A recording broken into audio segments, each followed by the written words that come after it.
A lot of you have questions about at-home LED lights. This is a very broad and highly complex topic because LED lights that are done in a medical setting are very different from LED lights at home and what they're able to sell you from a store or online. So here's my 2 cents on LED lights. So we have LED lights in the office that we purchase, and these are medical grade LED lights that are a lot stronger and a lot more densely packed, and they're put very close to your skin over a certain amount of time. In general, LED lights need to be strong enough, but also you have to have them on the surface of the skin for long enough to induce an effect. And in my opinion, there are some certain ways to do at-home LED lights where you're only doing 5-10 minutes a day, and the cumulative effect is supposed to help. There are many reasons why this may not necessarily be true. There are a lot of conditions where a continuous treatment is more effective than a lot of split up treatments. And so you may be spending an hour at home using a very low level LED light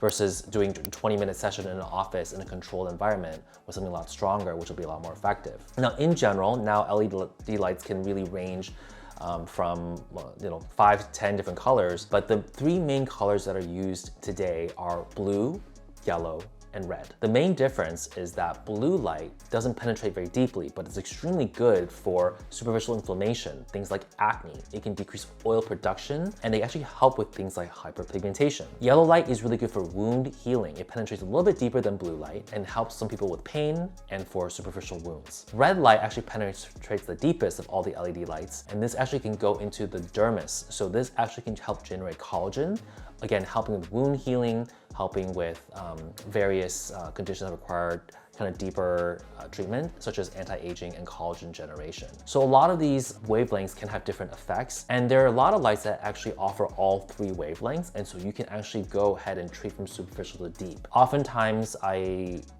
tell patients that if they have the time, doing all 3 really is a great option. One thing to avoid is excessive heat in the face. So excessive heat, if an infrared light is attached to an LED light, can actually cause worsening of specific skin conditions like melasma, which is pigment in the skin induced by hormones, heat, and sunlight. And so these are things to be careful with LED lights. Most LED is very low heat, so it's very safe. But if you do feel significant heat in that particular device that you've gotten, be careful, especially if you have a history of pigmentary issues. That's just one of the warnings I have. Otherwise, certainly if you have any questions about LED lights, ask your esthetician or ask your dermatologist so they can actually give you some pointers on the safest way to use at-home LED.